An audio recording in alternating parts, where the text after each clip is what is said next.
Hey guys, Martin. Matt. Today's video is on 8 types of chemical reactions. Today, let's look at types of reactions. Here are some types you already know. A synthesis reaction makes a compound. Magnesium and nitrogen make magnesium nitride. A decomposition reaction takes a compound apart. Hydrogen peroxide decomposes into water and oxygen. Do you remember single replacement reactions? In those reactions, a metal replaces a metal, or a non-metal replaces a non-metal. Let's see what happened in this reaction. To begin with, the ice cream was with the, the little cone, and afterwards the ice cream was with the fancy dipped waffle cone. Clearly, the little cone was less active than the big waffle cone, and the ice cream switched partners. Make sure you review activity series as you learn more about single replacement reactions. Double replacement reactions are familiar too. Look, let's see how everything started off.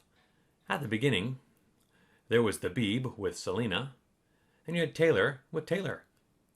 After a while, and perhaps through a chemical reaction, later on we find the Beeb with Taylor, and Taylor with Selena. What? What is going on in Hollywood? So an acid-base neutralization reaction makes water and an ionic salt when you get an acid and a base and combine them together, not just sodium chloride. So we call a salt any ionic compound formed in this way from a neutralization reaction. You recall combustion reactions. Those happen when hydrocarbons and oxygen meet together, producing carbon dioxide and water.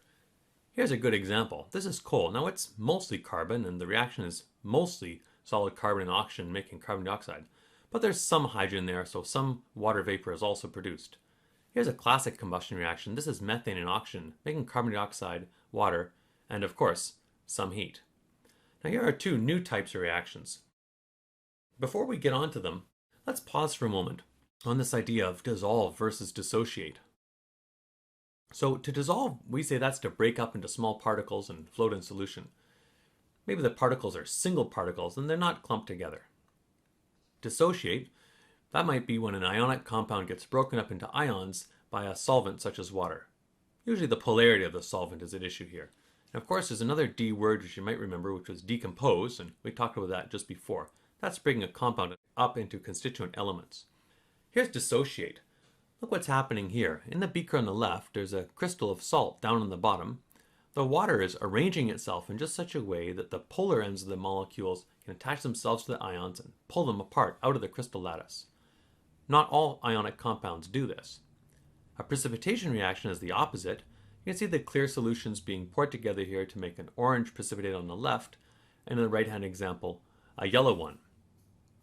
You know, it might make you wonder, at least the question in my mind is, how can some ion combinations exist dissociated this way where others form precipitates?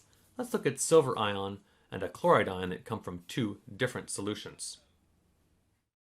Remember, we have the ions here, they're suspended in solution, and you can see they're attached to water. The positive side of water here is attracted to the negative chloride ion and all these waters here, and the same thing is true. The negative sides of these water molecules are attracted to the positively charged silver 1+ ion.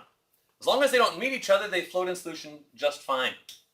However, if they do meet each other, what happens? The attraction between the water molecules and the ions, although great, is not as great as the attraction they have for one another.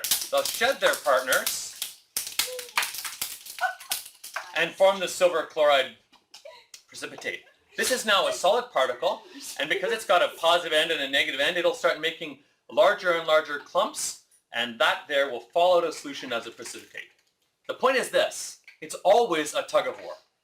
Always a tug of war. The attraction between the ions themselves and between the ions and the water that surrounds them. So think about that tug of war. If the water-ion bonds are stronger, the compound dissociates. But if the ion-ion bonds are stronger, the compound is insoluble. And if the ions meet in solution, they'll snap together and form a precipitate. Have a look at the next video in this playlist for more on the topic, and stay tuned for our next lesson in Chem 11, Lesson 4, Solubility Rules. This is my dad's YouTube channel. It's awesome. So like, comment, and subscribe! Then what they'll do is they'll shed their water particle. Whose cuisine will reign supreme? We're gonna have to shoot that. We have to shoot that again.